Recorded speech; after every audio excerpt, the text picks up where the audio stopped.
Glad to see folks trickling in. Let's give it. It's great to see a lot of familiar names from last week, and thank you all for being here for yet another installment of this Hindu Liberation Theology lecture series. And I have turned on the chat this time, so I apologize for for having accidentally disabled the chat last week, but you should be able to send messages in the chat, as well as, of course, submitting questions via Q&A. If you have a question that you want to be answered at the end, I would recommend submitting it via the Q&A function so it doesn't get buried in the chat. But feel free to engage with your classmates in the chat as well. Well, wonderful. I think I think we can just jump right into it. It's really wonderful to have you all here again. Thank you for being here again 2 weeks in a row, bright and early on a Saturday morning. It's really wonderful to see everyone here. We're going to pass it over to Professor Rambachan, who will try to keep the lecture portion of this to about 45 minutes or so we can leave a good 15 minutes at the end for Q&A. I know last time we didn't get through as much Q&A as we wanted, but also I shared the questions people asked with Professor Rambachan after the fact so that he could sort of incorporate those points into the lecture. So with that, I will pass it over to you, Anandji. Thank you again so much for being here. Thank you. Thank you, Pranay, and of course, thank you for all of your help in making this possible. I'm grateful. And greetings, everyone. Namaskar to each of you, and thank you so much for joining us again for our second session. So please permit me, as I did on our first occasion, I would begin with mantras to orient us for our talk and our discussion that will take place this morning.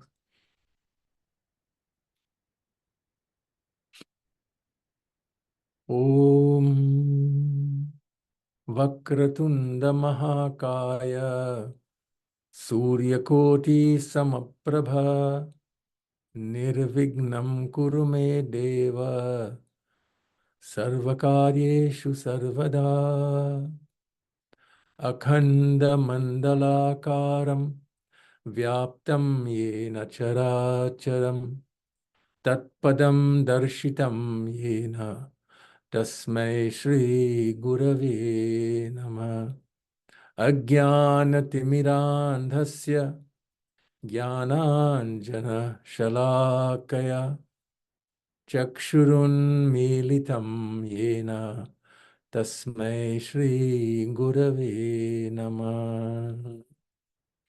Om Sahana Vavatu Sahanau Bhunaktu Sahaviryam Karavavahai Tejasvinavadhitamastu Ma Vidvishavahai.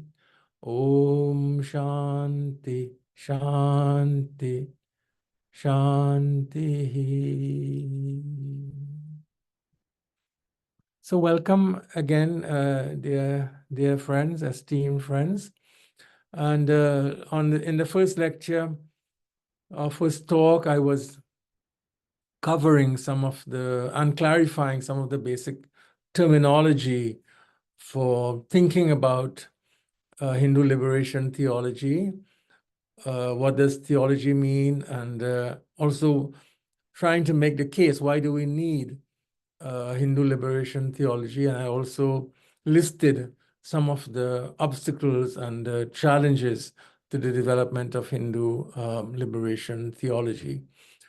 So today, I want to spend the opening part of my presentation to you talking about the sources. Where do we turn?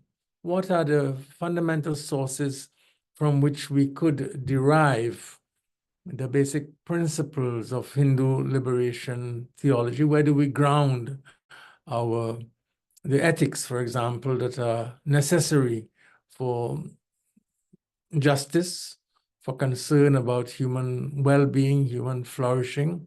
What are those sources?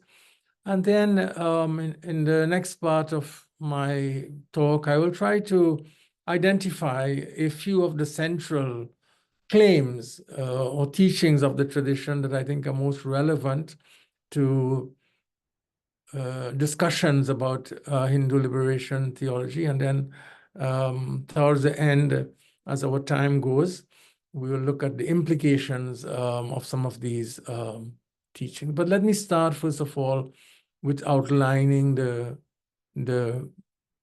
sources. So there are four sources that I want to speak about today. I will mention these sources, but I'm also going to suggest some ways that we have to creatively think about these sources. So what I'm going to do is not just an enumeration of the traditional sources, but to also give some critical thoughts about how what these sources could mean for us in the development of Hindu liberation theology. So the first, of course, which will not surprise you, is the Sruti, S-R-U-T-I, which is generally used in traditional context, but I will also say something about that, to refer to the Vedas, the four Vedas, Rik, Sam, Yajur, and Atharva Vedas. So in the conservative tradition, if I would use that term, the Vedas are regarded as the highest sources for religious teachings. And of course, the Vedas also include the Upanishads. These sources also regard the contents of the Vedas, the teachings of the Vedas, as coming from the divine.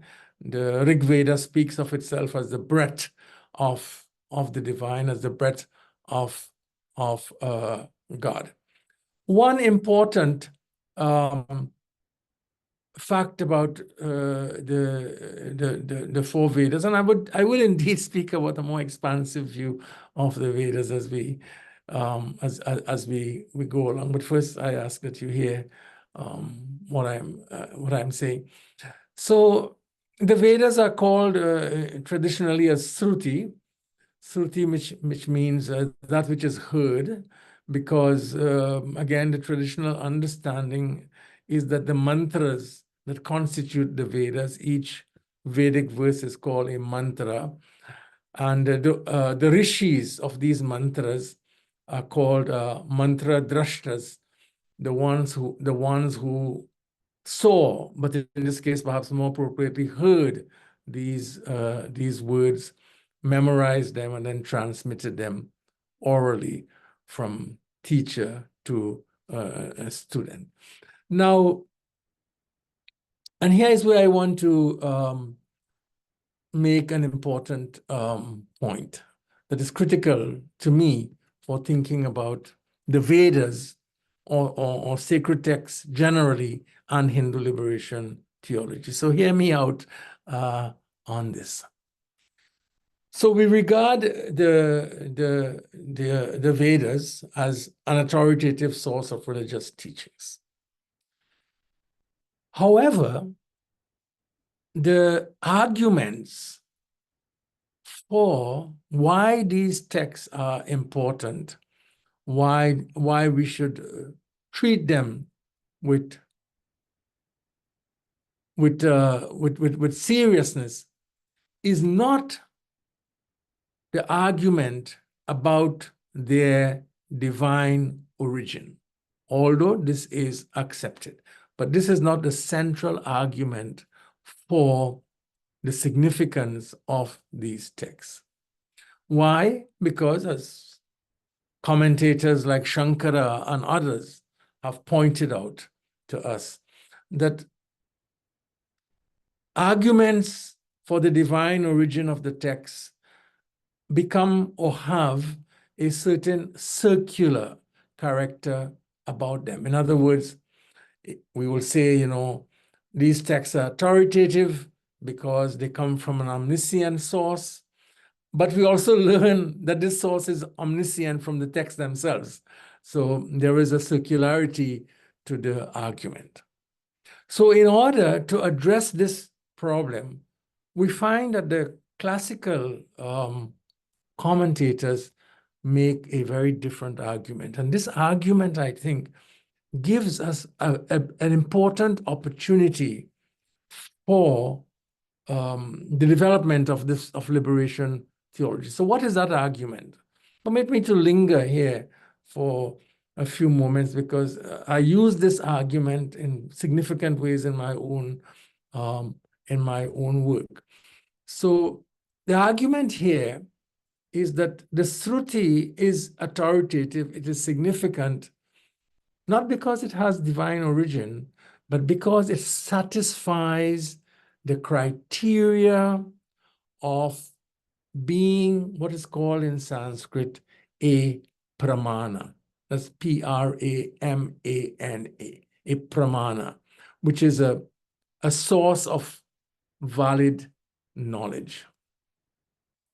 Now, valid knowledge in the larger Hindu tradition has the characteristic of corresponding to the nature of what is described. So if I am walking out in the evening and I see something lying on the road, I say it's a snake, and then I see it's a rope. So valid knowledge is when I say it's a rope. Invalid knowledge would be it's a snake. So valid knowledge should correspond to the nature of the object that it seeks to describe. In Sanskrit, it is called Vastu Tantra. It is dependent on the object. Now, it is object-centered, in other words. Now, the source of such valid knowledge is called, as I said just now, a pramana. And it is a fundamental claim of the Hindu tradition that valid knowledge, whatever the knowledge that we are speaking about, can only be generated by a valid source of knowledge. So if this is what valid knowledge is, what are the criteria that we use for determining valid knowledge? And there are two, and both are important for our work, our purposes. Now, we have the Vedas and we have other texts with a lot of content in them. But when we look at this content, we have to exercise a certain discernment. And here is I think the criteria for valid knowledge provides us with important tools of discernment. So first of all, the Veda is authoritative only where it speaks about a subject matter that is not known or knowable through any other valid source. And there is a very narrow, on the basis of this criterion, there's a very narrow sphere of authority for the text. The text is valid only where it teaches about the nature of the infinite, about the sacred, about Brahman, in other words. Traditionally, there are two sources or two authoritative subject matters, Brahman and Dharma. And by Dharma here is meant ritual. In the first part of the Vedas, you have various rituals. So the specification of particular rituals to accomplish particular ends, which is described as Dharma, the first part of the Vedas as the Karma Kand. So these are the two subject matters for which the scripture is concerned. Anything outside of that, the scripture is not authoritative. So scripture has a very limited, sometimes it's extended, unfortunately, but traditionally it has a very limited sphere of authority. It is not the purpose of scripture, or Hindu scripture, let us say, to tell us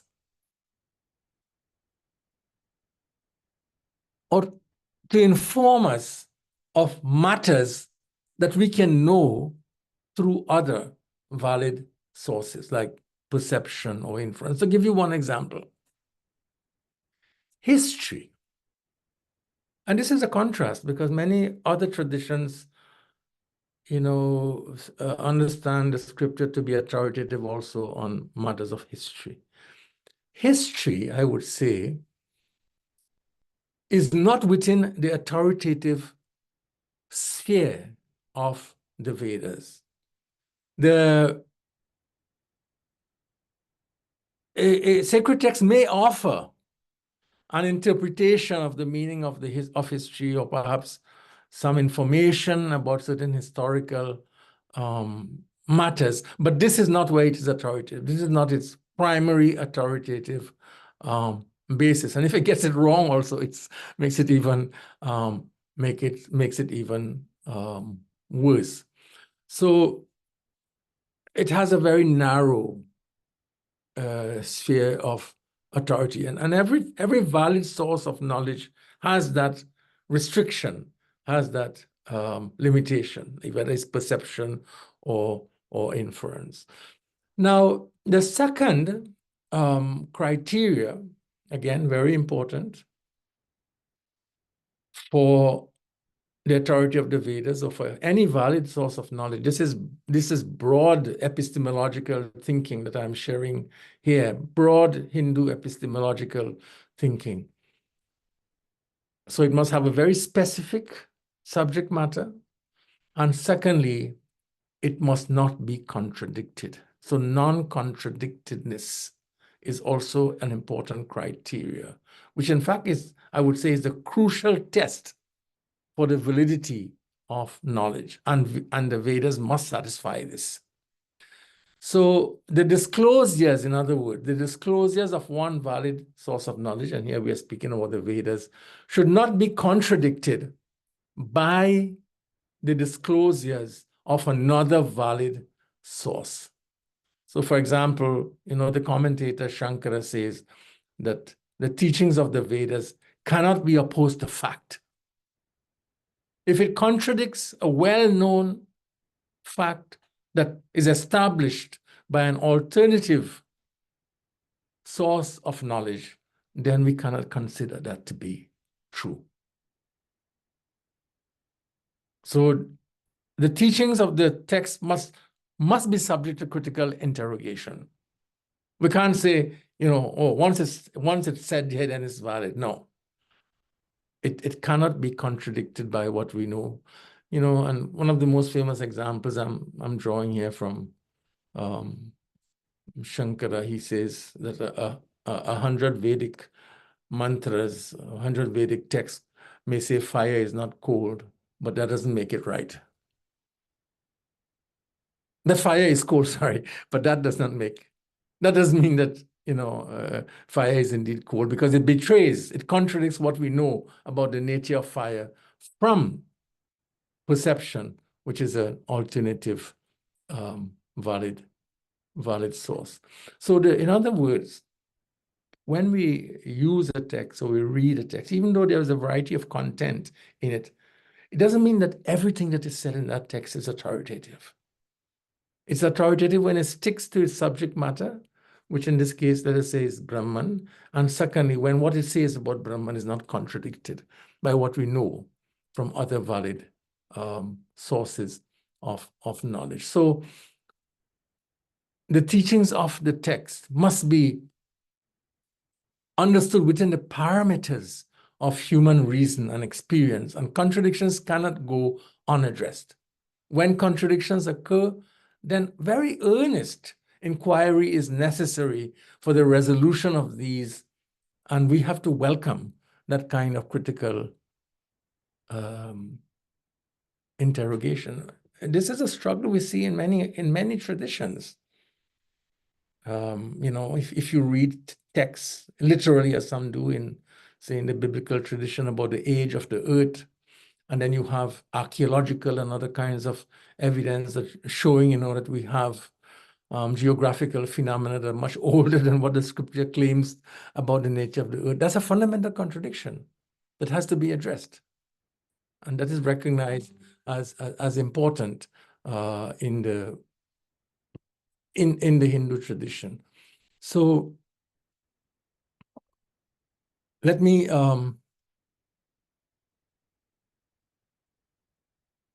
add something to what I'm saying here, and I'll come to your questions. So one of the important consequences of defining the scripture as a source of valid knowledge is that it cannot claim exemption from being subject to the same criteria that are employed to establish the validity of every other source of knowledge. So this is an argument against the compartmentalization of knowledge. And we see that in the way in which the traditional commentators approach the text. It overcomes a privatization of religious claims and puts it into a larger stream of discourse. So, if there are, let us say, I'm anticipating one of the questions, if there are statements in a particular text, and here we're speaking of the Vedic text, that appear to contradict one another, then there are two ways in which you go with it, I would say. One is you have to do exegesis, right? So they are traditional, these are well thought out things. They are traditional principles of exegesis, at least 6. They're called the Shadlingas, that are used by readers, traditional readers, to ascertain the right meaning of a text. These are matters in which a lot of thought has been given over the ages. So if there's a dispute about what a verse means, or which verse is more significant, if they're contradictory, then you apply these principles. I could talk about those principles, but then that would be the rest of the lecture. But I just mentioned that. If that doesn't resolve it, then you ask which one of these claims is in accord with what we know about reality, or comes closest to what we know about reality from other valid sources. So there are ways. What we see, I hope this helps that question.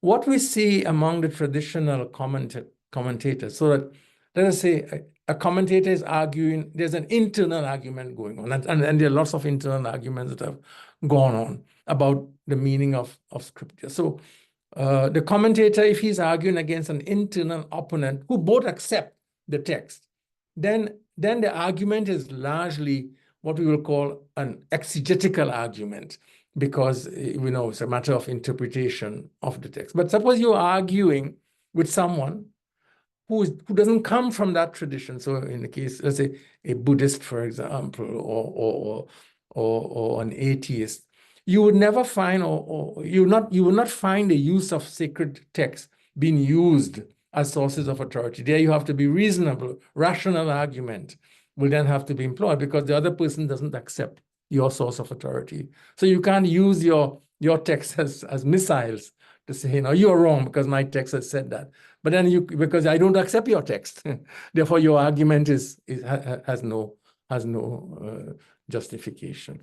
So I want to mention those two principles, because we could interrogate the text on that basis, especially when we are trying to do progressive Hindu liberation thinking. And I could give examples of how I use them in my own work. But let me move on, because I got to keep an eye on the time. So Sruti, the next one is Smriti. So if Sruti means that which is heard, Smriti means that which is remembered, and it includes a much larger category of text. I am aware that these are fluid categories, and for some Hindu traditions, for some sampradayas, what others might regard as Smriti is regarded as Shruti, and I think that is fine. But for me, those two fundamental principles should apply, whatever whatever the text. Now, there's a very explicit, the interesting thing about Smriti for us in Hindu liberation thought is that there's an explicit acknowledgement traditionally that the Smriti texts belong to a particular time, place, context. And they are contextual. I mean, I think in a general sense, you can talk about the contextuality of all texts.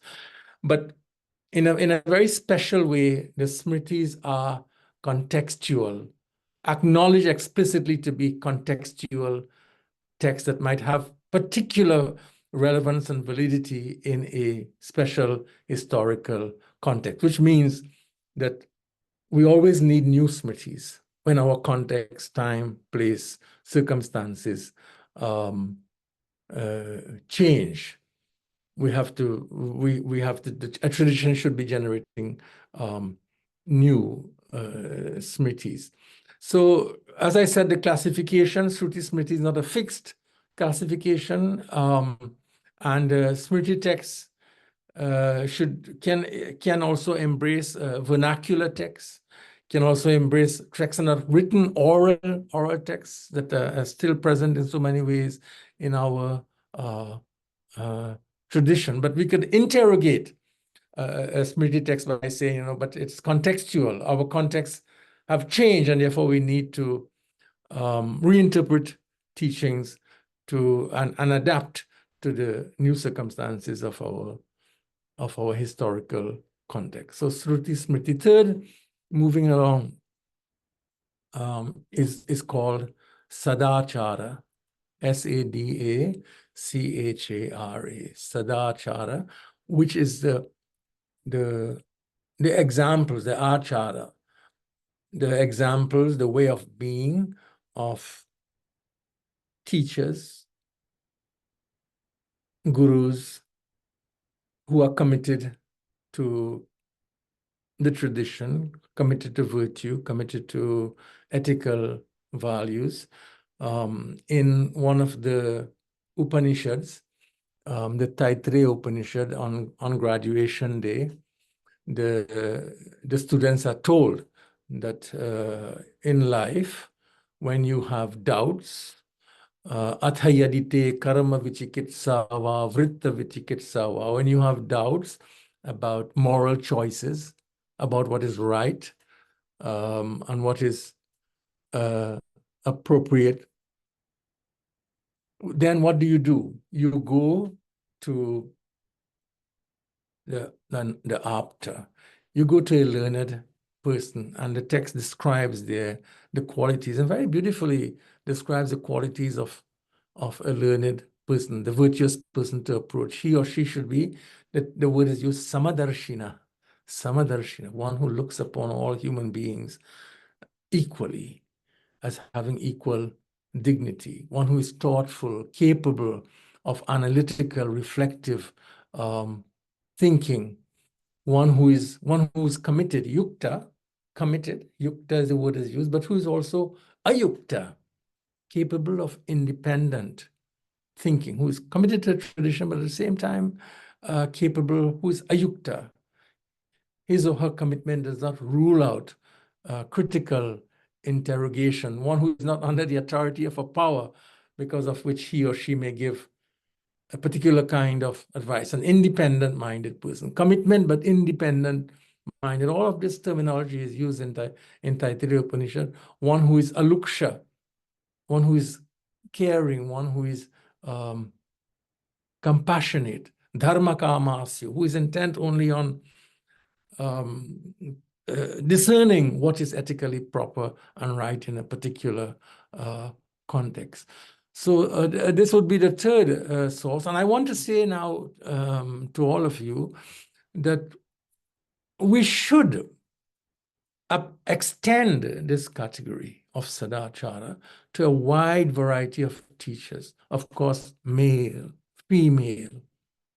It should not be, we have to include, those teachers who may not have come, I'm using the terminology not that I am comfortable with, but those who might come from marginalized communities, despised communities, outcasts, untouchables.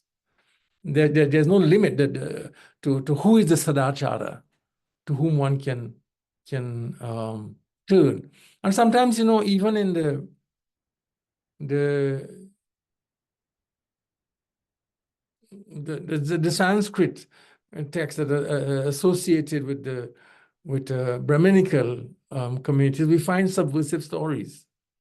How to get there, and sometimes how to interpret it is problematic, but there are subversive stories about who is the teacher, who is the Sadachara. And some of you may know very well, one of the traditional stories about the great Acharya, Shankara, who was in the city of Varanasi after his bath in the Ganges. He saw an untouchable man standing in one of the narrow lanes of Varanasi, and fearing pollution from touching or coming in close contact with him, he shouted at him to move. Gotcha, gotcha, get out of my way, get out of my way. And stood there and he didn't move. And then in the story, he addressed Shankara and he says, "Oh, great one among Brahmins," in a cynical, sarcastic tone, "what is it that you want to move? Do you want this body that is made out of the same elements as your body to move? And if so, why? What distinguishes my body from you that you are afraid of coming in contact with me? Or do you want the divine that abides equally in you and in me to move? But you can't say that because you teach that the divine exists equally everywhere." So he asked him, "What is the object of this verb? Gotcha, gotcha. What are you asking to move? Tell me." And in other words, he's trying to let Shankara see that the great gulf between what he taught and his social way of being. He'd failed to live out the social meaning of his teachings. And then, in the tradition, of course, as all these, Shankara writes a poem, and this poem he says, "This man is my teacher. Even though regarded as an untouchable, he's my guru." Yeah. I would have mentioned also, Swami Vivekananda, after the death of his guru, Sri Ramakrishna, he took 2 books with him when he wandered around India, the Bhagavad Gita and a book called The Imitation of Christ, for which he wrote a preface and a short commentary. But in order to make this book acceptable to fellow Hindus, because he thought there was a lot of virtue in the text, he made the argument that here he uses the word aptas, we're using the word sadachara, but basically he was saying, that those who can be our teachers are not only those who are born in the Hindu tradition. We have to open our eyes. We have the beautiful Vedic sentence, "Ano Bhadra Kritavant." May knowledge come to us from everywhere, from all sides. And the last one I want to mention, I quickly mention. So there are 3, Sruti, Smriti, Sadachara, or Apta Purusha.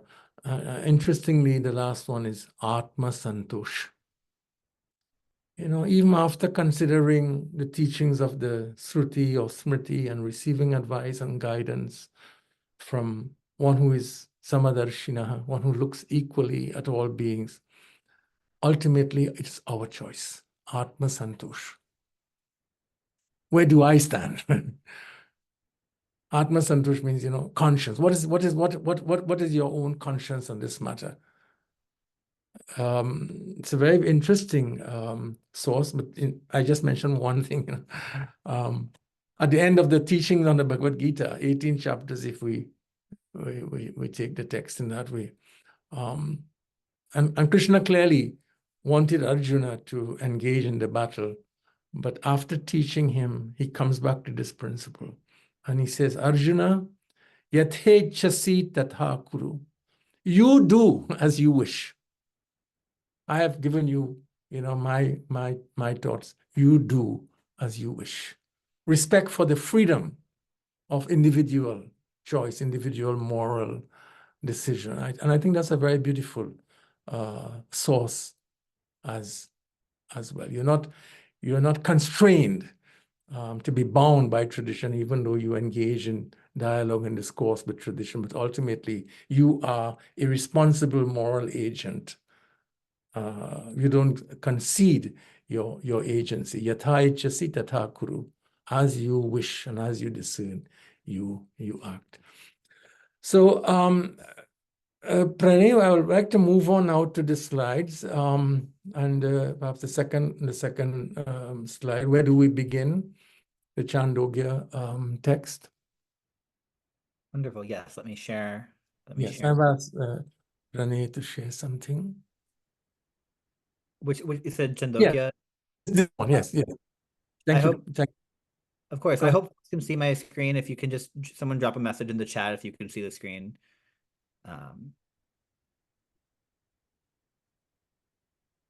Okay, wonderful. Yes, I can zoom in a bit. Yes. Okay, I think that should, yes.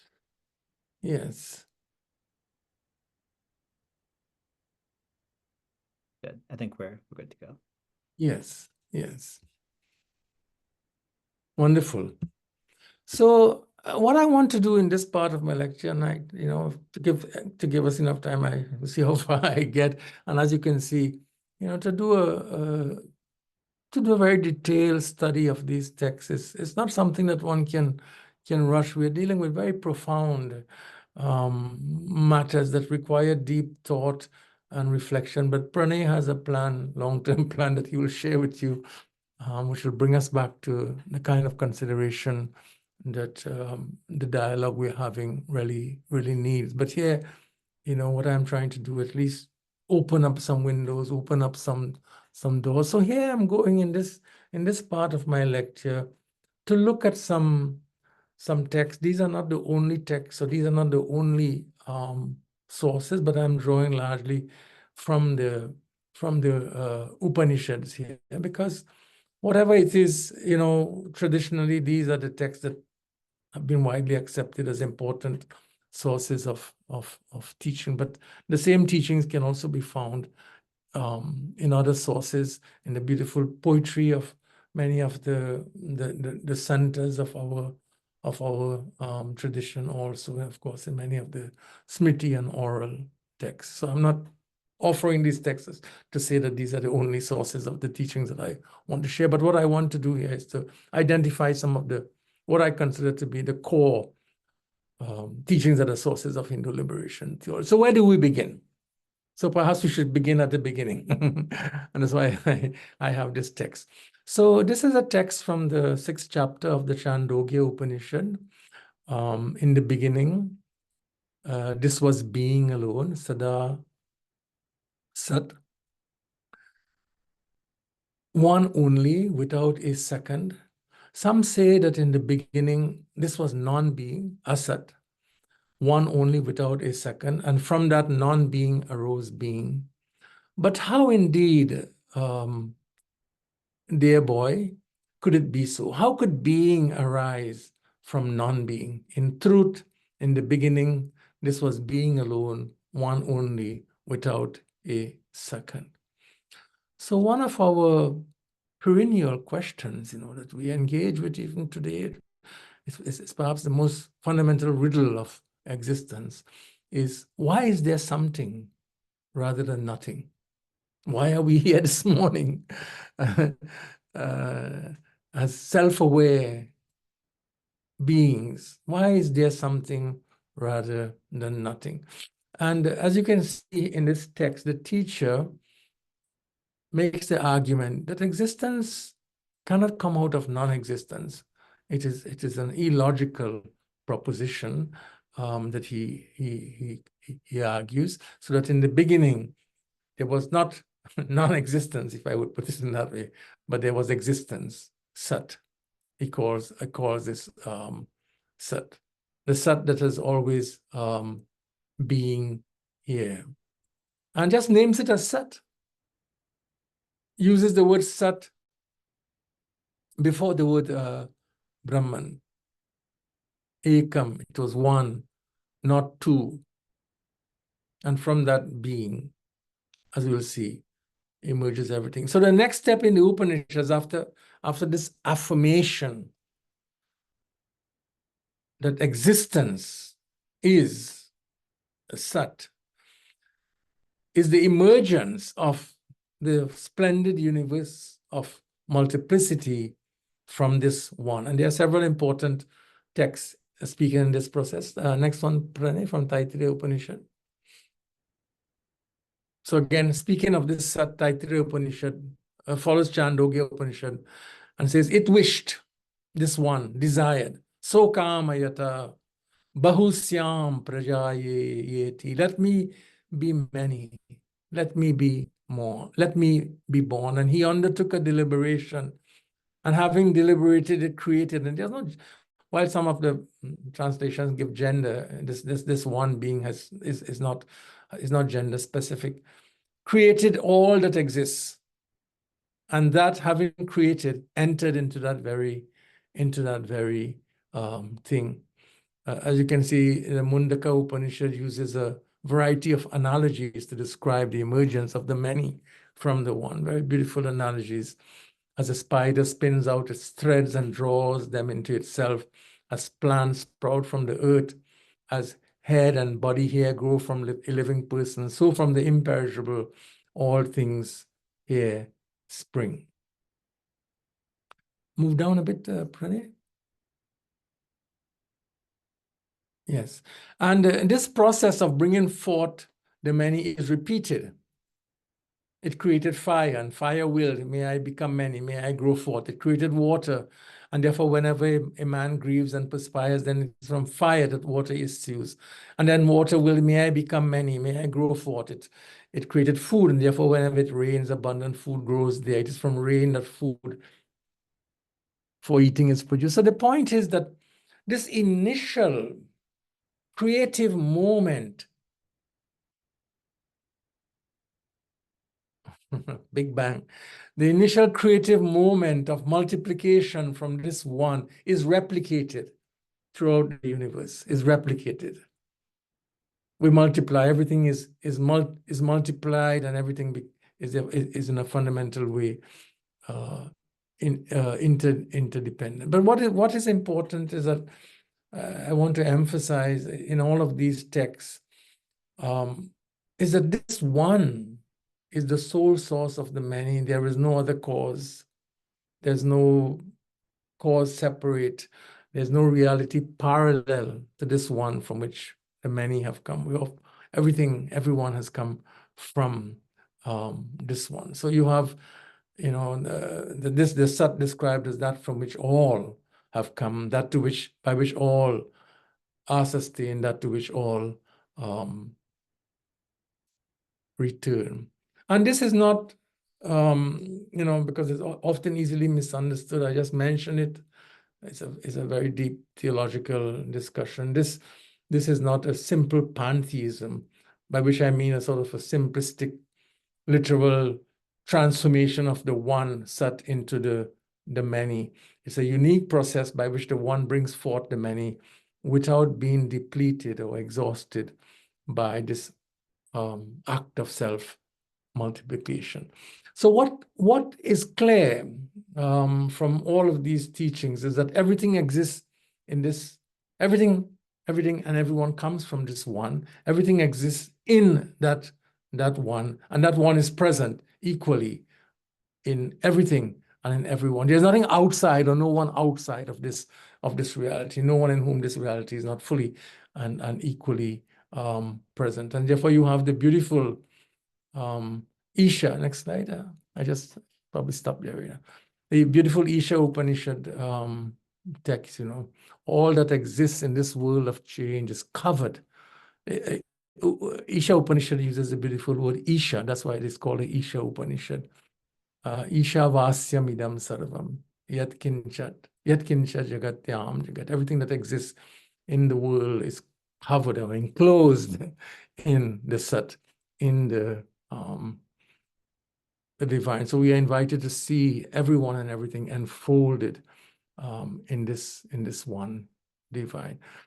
So what I would like to do is to just next time I will stop here because it's 10:47.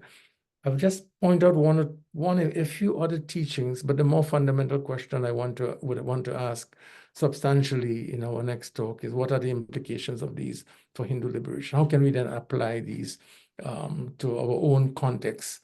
A new smriti, Hindu liberation theology is a new smriti for our times, grounded very deeply, in authentic sources, because we have to, if Hindu liberation theology is an authentic theological venture, it has to also be rooted, even critically rooted. I'm using the word critically rooted. And that's why I spoke so much about valid sources of knowledge and the criteria. It has to be critically rooted and creatively and critically rooted in fundamental Hindu sources. Then alone we can name it as Hindu liberation theology. But let me, Pranay, stop here with my presentation. I went on a bit long.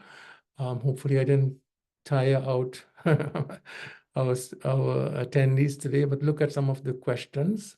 Yes, wonderful. And let me see. I know some of these questions that have been coming up in the chat, you kind of worked into your Yes, I did try. Yes, I was taking a glance as I was going along, Pranay. So maybe one to start with would be, Dharma has asked, I'm interested to hear about what progressive sampradayas are in existence currently, if any. Most I have engaged with to date seem to either be explicitly or subtly in alliance with Hindutva.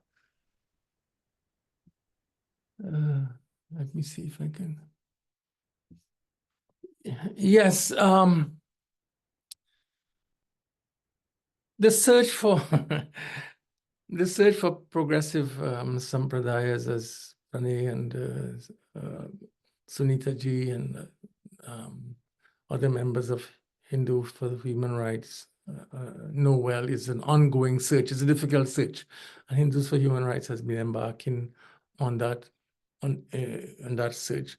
So I think that while I would want to say that liberation theology, also has deep roots in the Hindu tradition. I mentioned next time at least some sources, some traditional sources. I think the observation is correct, Pranay, that it is most of the sampradayas are not there, and I mean there are many reasons for this. One is that one I've just lifted up here is that the traditional training of the Hindu leader, monastic and otherwise, is a very conservative training, and it's very limited to reading and learning in sacred texts. But that study does not come with any kind of with the discipline of reading beyond the text or reading in ways that might help to cultivate the critical skills that would lead to more progressive liberation kinds of thought. Because I looked at the syllabus some years ago of the traditional institutions, and I saw how narrowly focused they are, and how uninterested they are also in expanding the ways in which these texts are taught and what is included in the syllabus beyond the traditional sources. I mean, there are other issues, but I think that's one of the issues. And of course, Hindu leadership, religious and otherwise, is deeply intermeshed with the social hierarchy of caste. And as Ambedkar will talk a bit talk about in the next lecture, so rightly pointed out, those who enjoy power are not the ones to use the tools to undermine.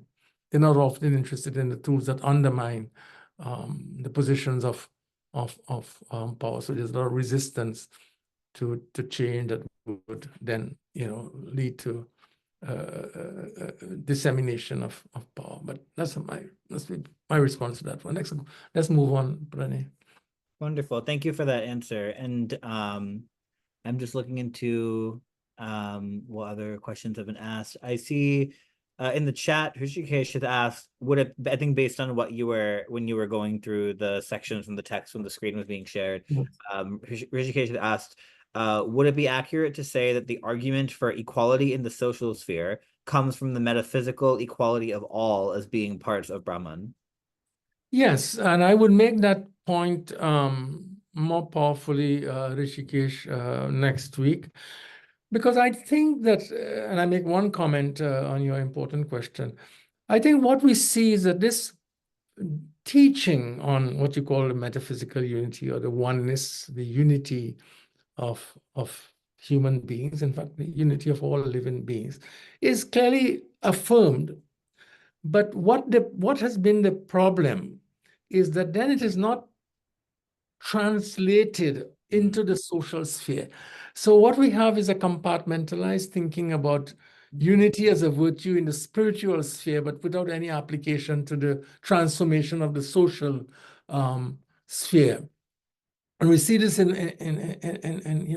many sampradayas and many teachers speaking in lofty terms about the ideal, but never seeking to critically use the ideals as a place of meaning to then interrogate structures that are inconsistent with those ideals. So bringing together ideal and social policy, social critique, social justice concern is indeed that challenge.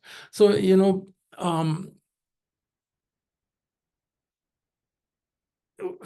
when I give you one example, just to give some flesh, often when we are discussing, the status of women in the Hindu tradition, many will say, well, there's no problem because we have women as goddesses.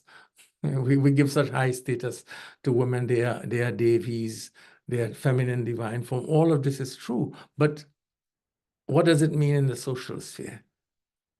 When we look at social reality. And that's where we see the disconnect. And that's true in so many other ways. Thank you for that very powerful answer. I just want to take a moment to, if anyone else has questions, to you could drop them in the chat or the Q&A function. I see Ramana has asked some questions about how do you tie the theoretical discussion to the subject of liberation theology, and has asked for more concrete examples and stories about, like the one about Shankaracharya and the Dalit and Varanasi. And it sounds like, Anantji, that you'll be touching on some of those more concrete examples next week. Is that correct? Will indeed, yes. Wonderful. Okay, so yes, stay tuned for that. And otherwise, other folks have other questions. I think maybe otherwise, another question that Hrishikesh has asked is, I think on a similar line to the question about the different sampradayas, says we established last week that Hinduism as like a broad umbrella taken as a whole can be amenable to a liberation theology view, which is obviously what we're trying to do here.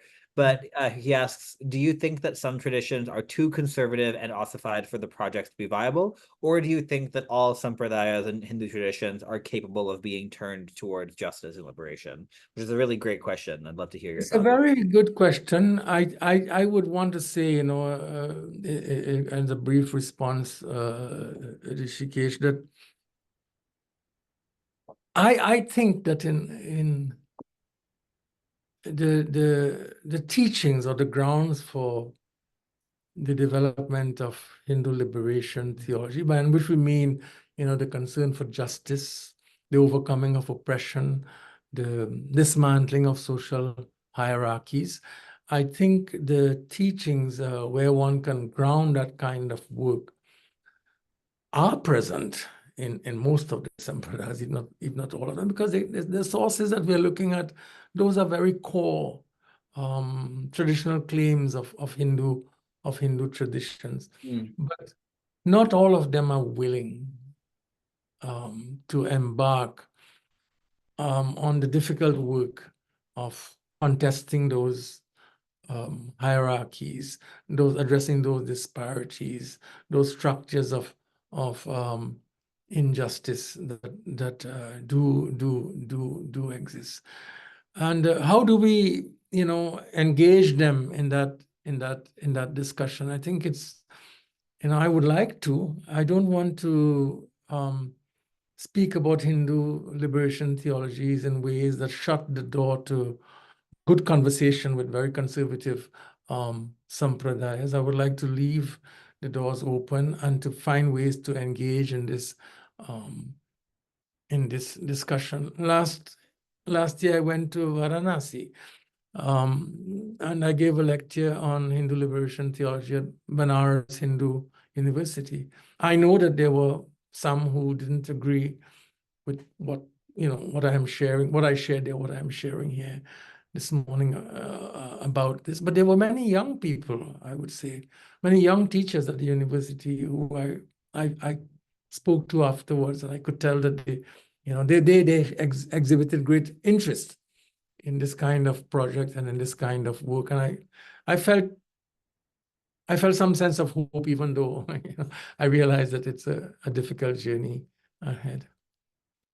Wonderful. I think we have time for one more question. I want to end with Sunita's question, but before I do, you nodded towards this earlier, Anantji, just to announce this to folks here. This is the second of our 3 lectures in the series. Next Saturday will be the final session.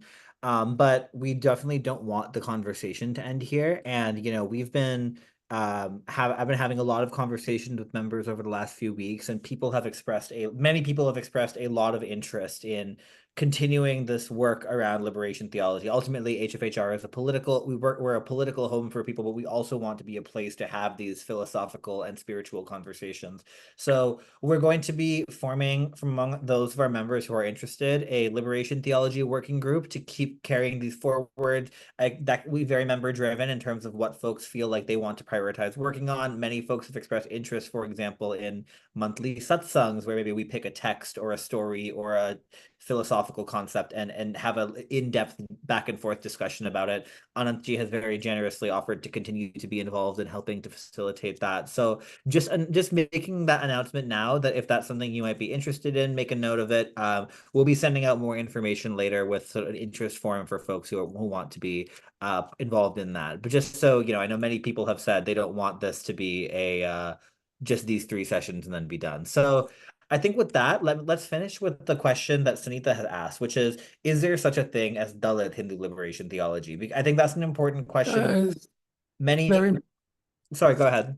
No, finish your sentence, please. I was going to say, I think something that a response we get when we're talking about Hindu liberation theology is, well, most of the sources that you're talking about are coming from dominant caste people, and the scholars working on them and the writers about, like, these are all dominant caste perspectives. It's very easy for a Brahmin to say, oh, we can interpret our traditions in a liberatory way, but what are some of the sources that we can come from the marginalized and the subaltern perspectives, I think is a really important question to address. So I'd love to open it up to you to close us with that question.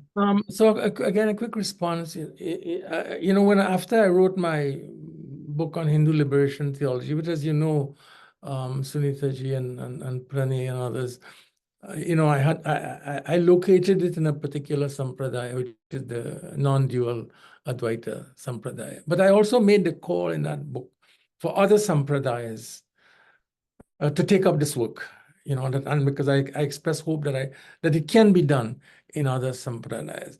Now, when we come to the Sunita's question, to the question of the Dalits and Hindu liberation theology, I think first of all, we have to respect the freedom of the Dalits to self-designate themselves. Now, if Dalit communities, and we understand the resistance of Dalits to the Hindu tradition because of the experience of the tradition as oppressive and as denying them dignity and self-worth and the opportunity to flourish and to realize the fullness of their humanity. But there are also teachers in that tradition, if they choose, to regard themselves or to identify in some way with some space in this larger Hindu tradition, because I don't want to co-opt anyone who is not comfortable with with a particular label. But surely, Sunita ji, what we are trying to do in this series, in a large sense, the Hindus for Human Rights, is to define this liberatory vision that we feel is also what it means to be Hindu. First, primarily what it means to be Hindu, and to invite, those who have experienced the tradition as oppressive to join us in this space of meaning, where dignity is affirmed, where there's a concern for justice and the dismantling of oppressive structures, and to find a place for their own teachers and their own practices and their own oral traditions. We should be a broad and embracing space for that. But many, I know many Dalits also, and I have experienced that in public spaces where they call only for the dismantling of everything that has to do with the Hindu tradition, because they have never had, they don't see anything liberatory there. Well, wonderful. On that very I think powerful and thought-provoking note, I know we're a few minutes over time, so I think we can close out today's session, but I hope I will see you all this time next week, or 11 a.m. Eastern time next Saturday, for the third and final session of the series. But again, not the final session of our liberation theology work, because I will be sending out the interest form in the next week or so. So please do keep an eye out for that. I dropped the link for the WhatsApp group in the chat. If you're not already in HFHR's WhatsApp, please do join at that link. If you have any issues joining, feel free to email me or Sunita. And otherwise, thank you again so much, Anandji, for your time and your expertise and sharing this really powerful presentation with us. Thank you all to everyone who's taken time out of your Saturday mornings, and have a wonderful rest of your weekend and a wonderful week, and see you next Saturday. Thank you. This is our work together. This is our journey to which we are inviting everyone. Yes. Wonderful. Take care, everyone. Bye-bye.